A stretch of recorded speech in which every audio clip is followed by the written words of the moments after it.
You have heard the Shema. You may have said it yourself. Shema Yisrael, Adonai Eloheinu, Adonai Echad. Some of you know those words from childhood.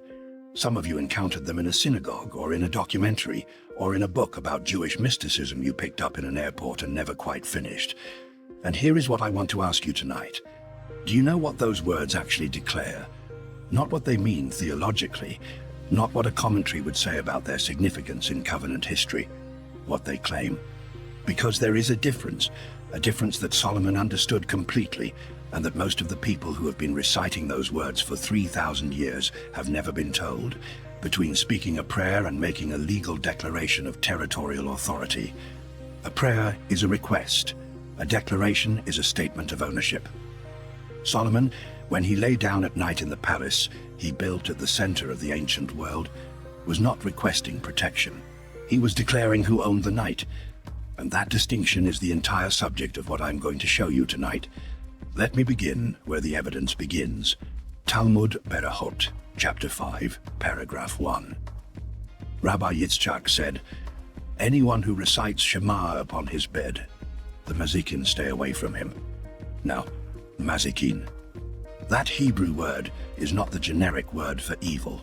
It is not the word for sin or for spiritual danger in the abstract.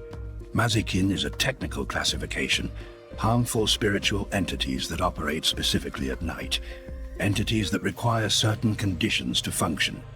Darkness, sleep, the ambiguity between consciousness and unconsciousness, not a poetic category, a taxonomic one.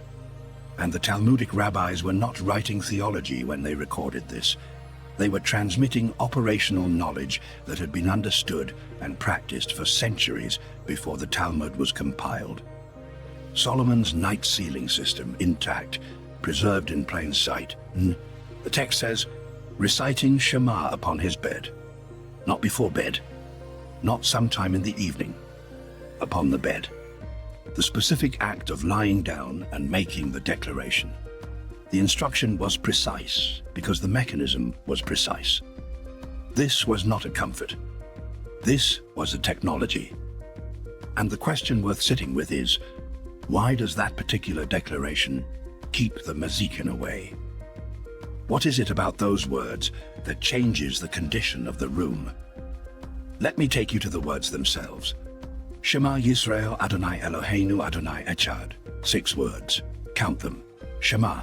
Hear, Yisrael, Israel, Adonai, the Lord, Eloheinu, our God, Adonai, the Lord, Echad, 1.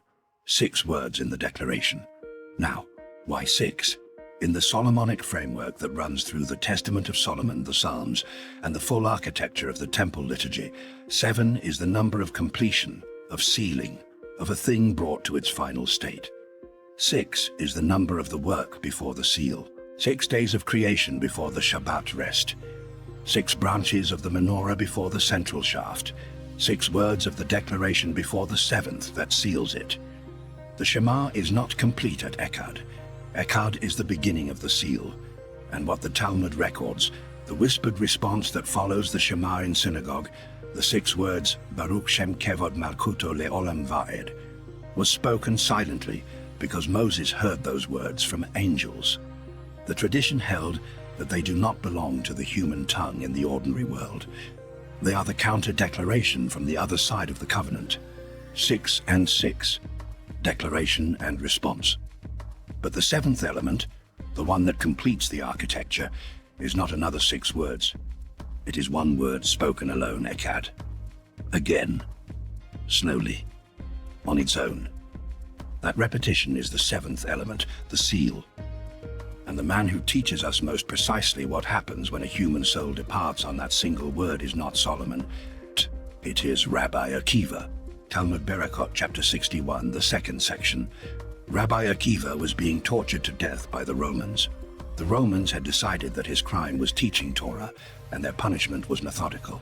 They were tearing the flesh from his body with iron combs. His students were watching. And as he was dying, the hour of the Shema arrived. He began to recite it, and when he reached the word Echad, 1, he prolonged it. He did not die quickly. He prolonged the word Echad until his soul departed, His students were weeping. They called out to him, "How can you bear this? How is this possible?" And Rabbi Akiva's answer, in the moment of that agony, was this. "All my life," he said, "I was troubled by the verse that says, 'You shall love the Lord your God with all your soul.' I read the words 'with all your soul,' and I wondered, does that mean even when he takes your soul? Even then? And now I have the answer. Now that the moment has come, shall I not fulfill it? He died on the word Echad, not on a prayer, not on a cry for help, on a declaration of singularity, on the claim that there is only one authority, that everything else, the Romans, the pain, the combs, the moment of dying, exists within a reality governed by that one authority and no other. I have been sitting with that story for years, and what it reveals about the mechanism, about why the Shema works as a night-sealing declaration, is this. Demons in the Solomonic framework operate in ambiguity. They operate in the space between defined and undefined, between named and unnamed, between clear allegiance and unclear allegiance. The Testament of Solomon is explicit about this. Chapter after chapter, the demons interrogated by Solomon identify what drives them away. And repeatedly, in chapters 11, 18, 22, the foiling agent is some form of divine unity declaration, the naming of singular authority. Beelzebul himself in chapter 3 is bound when Solomon invokes the God of Abraham, Isaac, and Jacob, not a formula of power, a declaration of continuity, of whose house this is, of who has authority here. When a person lies down at night and says, deliberately aloud from the threshold of sleep, Shema Yisrael, Adonai Eloheinu, Adonai Echad, they are not asking for protection. They are stating that this room, this body, this night belongs to the One. And what the Mazikin cannot endure is not the sound of the words, it is the legal implication of the claim. There is nothing ambiguous here, nothing undefined, nothing they can operate within. A declared territory is a sealed territory. That is what Rabbi Akiva understood in the last minutes of his life. That is what Solomon practiced in his palace every night. That is what the Talmud preserved, and what has been quietly draining out of the tradition for centuries, as the Shema became a children's bedtime prayer, and the mechanism behind it was replaced by sentiment. Now let me take you outside the Jewish tradition entirely. Because if this mechanism is real, if the night-sealing declaration is a genuine technology rather than a cultural practice, then it should not exist only within one tradition. And it does not. Surah Al-Ikhlas, chapter 112 of the Quran. Qul huwa Allahu ahad, Allahu al-samad, lam yalid wa lam yulad, wa lam yakun lahu kufuwan ahad. Say, He is Allah, one, Allah, the eternal refuge. He neither begets nor is born, nor is there to him any equivalent. The root word of this entire surah, repeated twice in the first and last verses, is Ahad. One. That Arabic word Ahad and the Hebrew word Echad come from the same Proto-Semitic root. They are the same word inherited by two traditions, preserved in two scriptures, used in two declarations of singular divine authority. Sahih Bukhari, Hadith 6643. The Prophet taught that reciting Surah Al-Ikhlas 3 times before sleep is equivalent to reciting the entire Quran, and specifically protects the sleeper. Not a general blessing, protection of the sleeper. The same functional claim from a different tradition, in a different language, using the same root word at its center. And Suleiman, as the Quran names him, is given in Surah Al-Anbiya, chapter 21, verses 81 and 82, a dominion that the Quran specifies precisely. Control over the wind, control over the jinn, not general wisdom, specific authority over the entities that operate in the invisible world. When you read Barakot 5a alongside Surah Al-Ikhlas, when you place the Hebrew Echad beside the Arabic Ahad, you are not looking at two religions borrowing from each other. You are looking at two rivers running from the same source. The source is older than either. The source is the understanding that certain entities require declared authority to be displaced, not power, not volume, not ritual complexity. A clear, unambiguous statement of singular ownership. That is the mechanism. Both traditions preserved it, Both traditions placed it specifically at the moment of sleep, because sleep is where the ambiguity begins. Now let me tell you about my sister, Ngozi. She is 2 years older than I am, 59 years old. She lives in Abuja, in a house she shares with her husband and 2 adult daughters. She is deeply, seriously Pentecostal. She prays every morning for 3 hours before sunrise. She knows her Bible with the kind of precision that takes decades to develop. She does not miss a Sunday service. She leads a women's prayer group at her church, and she had never practiced the night sealing declaration. When I would mention the bedtime Shema to her, the Kriyat Shema al-Hamita, the full night sealing architecture of the Jewish tradition, she would listen politely and then say, "Emeka, that is Jewish stuff. It is not for us." 3 years ago, at approximately 2 in the morning, she called me. She called at 2 in the morning because her husband had been woken repeatedly, 3 nights in a row, in a way she could not explain. Not nightmares which she knew how to deal with. Something else. He would wake suddenly, completely alert, and sit in the dark and say nothing, and she would sit next to him, and they would both feel that the room was not empty in the way a room should be empty at 2 in the morning. She had prayed over him. She had prayed over the room. She had called her pastor. She had anointed the door frames with oil. 3 nights, still waking. She called me at 2 in the morning because she had run out of her own answers. I said, "Ngozi, I need you to do something tonight, before he lies down again." She said, "What?" I said, "I need him to stand at the threshold of the bedroom door and say the Shema out loud." She said, "I don't know those words." I said them to her. Slowly. Shema Yisrael, Adonai Eloheinu, Adonai Echad. I told her to have him say it once, with his hand on the doorframe, and then to say Echad again, once, by itself. She repeated the words back to me, then she said, "That's it?" I said, "That's it. Say it out loud, not quietly, and say Echad twice." She said she would try it, in the tone of voice that meant she was skeptical but had nothing left to lose. 2 weeks later, she called back, not to report what had happened. She already knew what had happened. She called to ask why it worked. I said because he stopped requesting and started declaring. She was quiet for a moment. Then she said, "I have been praying that bedroom for 20 years, and I never once declared it." That is the distinction I want you to carry for the rest of this video. Requesting is asking for something you do not yet have. Declaring is stating what is already true. And the Shema, when it is understood as Solomon understood it, is not a request for God's protection. It is a declaration that this space operates under a specific authority, that the owner of this room has been named, that there is no ambiguity about who governs the night in this household. Ngozi had prayed for protection. She had not declared ownership. The moment she crossed that distinction, the moment the words became a claim and not a petition, something changed. Something that had been operating in the ambiguity found that there was no ambiguity left to operate in. Now let me show you the third tradition, because what is happening between the Jewish Echad and the Islamic Echad is also happening, with different vocabulary, in West Africa. The Yoruba concept of A's. That word is often translated as power, as divine energy, as the force that makes things happen.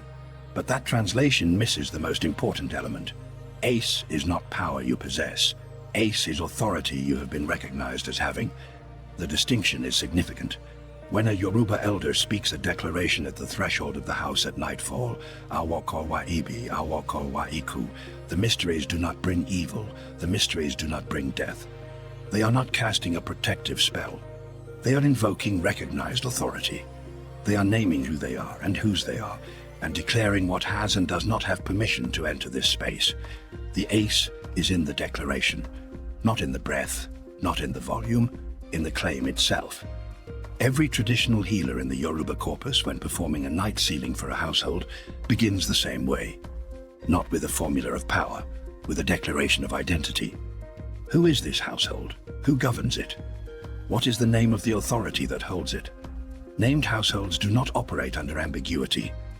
Ambiguity is the condition entities without authorization require. That is the Yoruba understanding. That is the Jewish understanding in Berachot 5a. That is the Islamic understanding in the teaching about Al-Ikhlas before sleep. 3 traditions, 3 languages, 3 different millennia. 1 mechanism, a declaration of singular authority, spoken at the threshold between waking and sleep, names the room, names the night, names who owns it, and the entities that operate in unnamed spaces find, upon arriving, that the space is already occupied by an authority that preceded them by the age of the world. Now let me show you the architectural dimension, because Solomon did not leave this as an idea. He built it. Psalm 91. In Hebrew, it is called the Song of Plagues. In the Talmudic tradition, it is specifically the Night Protection Psalm. In Berakot, Tractate 3b and 4b, Rabbi Yehoshua ben Levi records the custom of reciting Psalm 91 before sleep, specifically to drive away nighttime entities. Not before prayer, not in the morning, before sleep, for the night. And the Jewish tradition, first recorded in Midrash Tehillim, confirmed and elaborated in the Zohar commentary, attributes this psalm to Solomon specifically. The reason is textual. The Psalter convention is that a psalm with no named author was written by the builder of the temple. The superscription is silent. Solomon wrote it. Now look at the opening verse. Yoshev Biseter Elyon, Beitzel Shaddai Yitlonen. He who dwells in the shelter of the Most High will rest in the shadow of the Almighty. The Zohar in Shemot, chapter 2, section 203, connects the word Yoshev, he who dwells, he who sits, to a specific understanding. To sit in a place is to establish territorial authority over it, not to visit, not to pray nearby, to sit. Solomon built the temple so that God could sit in it, so that divine presence could establish territorial authority over the most strategic real estate in the ancient world. And Psalm 91 is Solomon's personal application of that exact same architectural principle to the human dwelling. You do not need the temple for this. You are the dwelling. He who dwells in the shelter of the Most High, the one who makes the declaration, the one who plants the Echad at the threshold of the night, that person sits under a protection that is not a feeling, but a fact. Not hoped for. Architectural. This is why the full bedtime Shema, the Kriyat Shema al-Hamita, as practiced in Orthodox Jewish tradition for 2,000 years without interruption, is not a prayer service. It is an architectural seal. Let me read you part of the Hamapil blessing, which forms part of the full night sealing ritual. Blessed are you, Lord our God, sovereign of the universe, who causes the bands of sleep to fall upon my eyes. May it be your will that you make me lie down in peace and rise up in peace. Let not my thoughts trouble me, nor bad dreams, nor bad imaginings. May my bed be complete before you. Enlighten my eyes, lest I sleep the sleep of death. The Hamapil blessing is a formal handover, a transfer of the night watch. I, the human, am about to lose consciousness. I'm about to enter the state of maximum vulnerability. I'm handing the watch to a higher authority with specific terms. Cover this space. The terms are named. Hold this person through the night. The terms are named. Let nothing enter that was not invited. The terms are named. This is not liturgy. This is a legal instrument. And Solomon, the man who constructed legal instruments for binding supernatural entities that the entire tradition agrees had real operational authority, wrote this for his own household. He did not leave the night unguarded. He sealed it every night with the same precision he used to build the temple. And when did we decide this was just a children's bedtime prayer? When did the Western religious tradition, Protestant, Catholic, and secular Christian alike, take the most precisely engineered night protection technology in the ancient world and reduce it to something you say quickly before turning off the light? Solomon would not have recognized that version. He would have recognized what my sister's husband did at the threshold of his bedroom door at 2 in the morning in Abuja, when the room was not empty and nothing else had worked. He would have recognized that. Let me give you the full architecture now, not as background, as instruction, because the title I made to you is that these 7 words make demons tremble in the dark, and the title is true. But the trembling is not caused by the sound of the words. It is caused by the legal conditions the words create. Here is the Solomonic night sealing practice. 5 steps. Each step has a specific origin. Each step has a specific function. Step 1. Before lying down, before you enter the bed, stand at the threshold of the bedroom, the doorframe if possible, or the entrance of the room, and speak your name, your full name, out loud, once, not silently, not in your head. Your name, spoken at the threshold of the space you are about to sleep in. Why?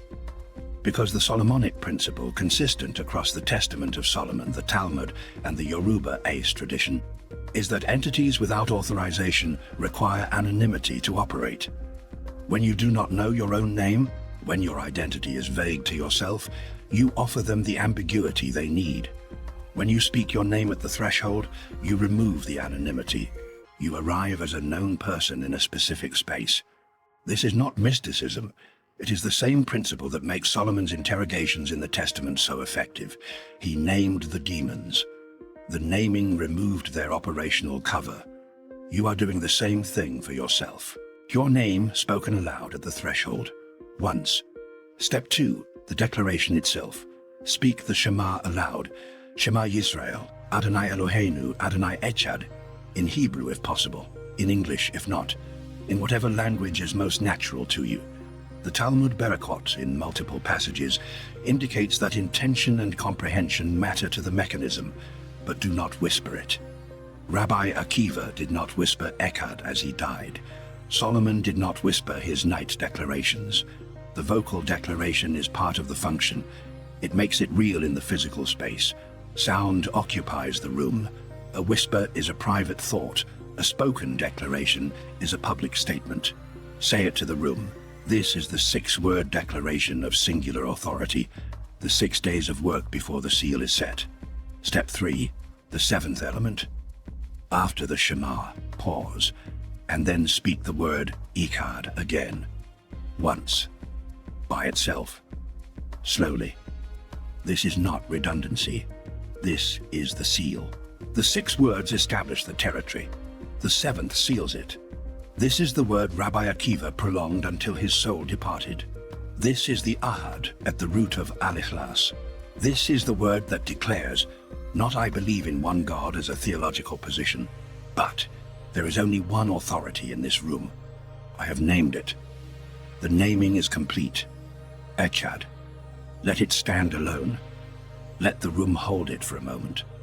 That is the 7th element. The seal on the 6 words. Step 4. Speak the first verse of Psalm 91 aloud. He who dwells in the shelter of the Most High will rest in the shadow of the Almighty. You are not requesting shelter. You are claiming it. This verse is not a prayer. It is a statement of position. You are declaring that you dwell and that you sit, that you have established your authority in a specific location. Not outside it, not hoping to be admitted to it, in it. The Solomonic architecture of the temple was that God sat in the Holy of Holies. The presence established territorial dominion over the building, the city, the land.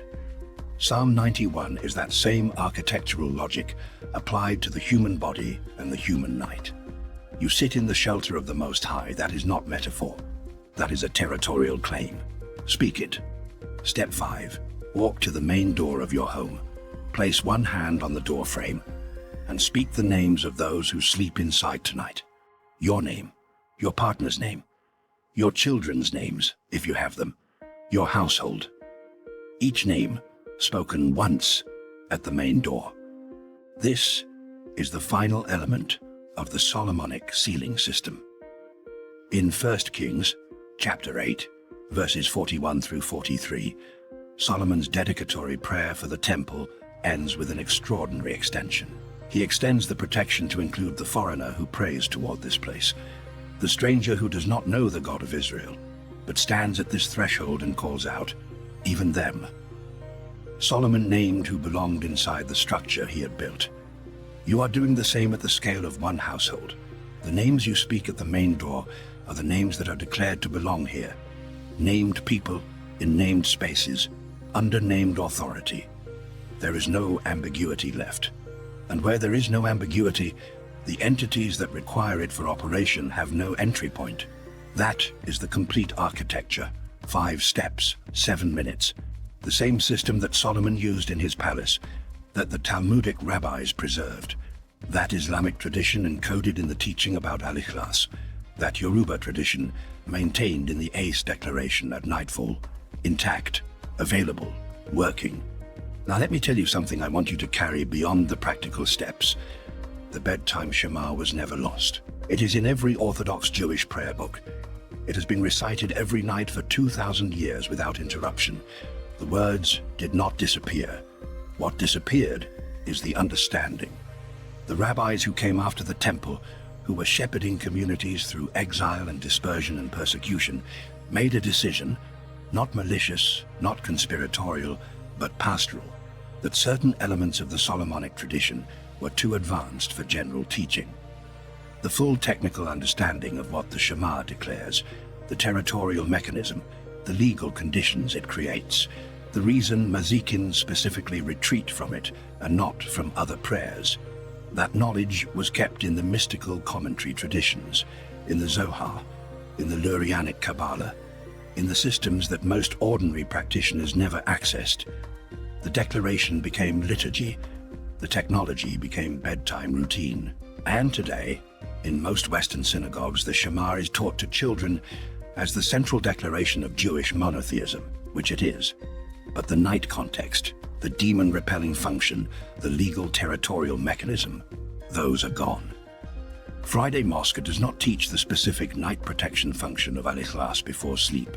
It is still practiced, it is in the Hadith. But the reason behind the practice has been separated from the practice. And Sunday school does not teach Psalm 91 as Solomon's personal night-sealing prayer for the human dwelling. It is in the Bible, it is memorized and quoted. But the Solomonic attribution and the architectural principle behind Yoshev, the claim of territorial authority through dwelling, that has been stripped away. What remains in all 3 traditions is the form without the function, the words without the legal understanding behind the words, the prayer without the declaration. Solomon would have disagreed with this pastoral decision. He understood that a people who did not know what they were declaring could not declare it with the authority the mechanism requires. A request made without understanding remains a request. A declaration made without understanding becomes an incantation. Neither of those is what the Shema was designed to be. It was designed to be spoken by someone who understood exactly what they were claiming, standing at the threshold of sleep, with their eyes open, knowing that the night has conditions, and that those conditions can be named and sealed and governed. I want to come back to Ngozi for a moment. When she called me 2 weeks later, when she asked why it worked, she said something that I have been thinking about since. She said, "I have been praying that bedroom for 20 years. She is a serious woman, a disciplined woman. 3 hours of prayer every morning, 2 decades of consistent practice. And the night was still not sealed, because praying over a space and declaring authority over a space are different operations. The first is asking someone else to do something. The second is stating what is already true and enforcing the implications. What I told Ngozi that night, what she had never been taught in 20 years of serious Pentecostal practice, is that the protection was not waiting to be unlocked. It was already available. The authority was already there. She had simply never claimed it in the specific form that makes the claim legible to what she was trying to displace. She had been praying. She had not been declaring. And the night knows the difference. I do not say this to criticize her tradition. Her 3 hours of morning prayer are genuine and sustained and produce something real in her that I see every time I talk to her. But the morning is not the night. The morning is the domain of the human, active, conscious will. The night is the domain of what moves when we are unconscious and unguarded. Solomon built a morning practice. He also built a night practice. And the night practice requires something specific, not more prayer, a different kind of speech. Now I want to address the question I know some of you are holding. You may be sitting with this as someone who does not come from any of these traditions. You may be someone for whom the Shema is a beautiful historical artifact, but not a living text, for whom Al-Ikhlas is admirable but foreign, for whom Psalm 91 is poetry, not architecture. I'm not going to argue you into a belief system, but I want to offer you the structural observation. 3 traditions, developed across thousands of years on 3 different continents, in 3 different languages, by people who had no access to each other's reasoning, all arrived at the same night sealing technology. They all identified the same mechanism, a spoken declaration of singular authority, at the threshold of sleep, naming who owns the space. They all placed it specifically at the moment of lying down. They all connected it explicitly to the displacement of nighttime entities. I have spent 30 years studying texts. When 3 independent traditions converge on the same mechanism, in the same context, producing the same result, the parsimonious explanation is not that they all had the same cultural bias. The parsimonious explanation is that they all independently discovered something true about the structure of the night. Something that Solomon, who had been given mastery over forces that the traditions agree were real and operational, understood with the precision of an architect. Not faith. Architecture. The night has a structure. That structure can be governed. The governing requires a declaration. Solomon made the declaration every night of his life. Here is what strikes me most whenever I sit with this material. The night Solomon most needed this practice was not the night of his greatest power. It was the night after. 1 Kings chapter 11 verse 3. His wives turned his heart. The Talmud, in Tractate Gittin chapter 68, records the tradition that as Solomon's heart bent, as the nata, the gradual inclination, moved him away from the singular authority he had declared his entire life. Ashmedai, the demon king, was already positioned to act. Not because the ring of Solomon lost power overnight, because Solomon stopped making the declaration. When you stop declaring who owns the night makes its own arrangements. When the Echad, the singularity, the unambiguous statement of one authority, becomes uncertain, becomes divided, becomes traded against other loyalties, the Mazikin do not wait to see how it resolves. They enter the ambiguity. That is the warning inside the story. Not that Solomon was defeated by external forces, but that he stopped sealing the night from the inside. The declaration is not a one-time installation. It is a practice every night, because every night is a new night, and the declaration must be fresh to mean what it means. This is what the tradition preserves in requiring the Shema every single night, not because God forgets what you said last night, but because the declaration is as much for you as it is for anything listening. It keeps the singularity of your allegiance clear to yourself. When you lie down tonight and say Echad, when you let that word stand alone in the room, you are not only telling the night who governs it, you are reminding yourself who you have decided to be. So let me close with what the title promised, 7 words that make demons tremble in the dark. The 6 words of the Shema, the 7th word of the seal. They tremble not from the sound. They tremble from what the words mean in legal terms. A territory has been claimed. It has been named. The authority governing it has been declared. The silence after Echad is the silence of a signed document. There is nothing left to negotiate. There is no ambiguity in which to operate. There is nothing here that was not invited, and everything that has no invitation has no entry. That is the mechanism. That is what Solomon built every night before he slept. That is what Rabbi Akiva chose as the last thing his soul would carry out of his body. That is what the Islamic tradition preserved in Al-Ikhlas before sleep, and the Yoruba tradition preserved in the Ace Declaration at the threshold. It was never lost. It was waiting for you to understand what you were saying. Go to sleep tonight differently. Stand at the threshold of your bedroom. Speak your name. Say the 6 words. Say Echad again, alone, slowly. Speak Psalm 91, verse 1. Walk to the main door and name your household.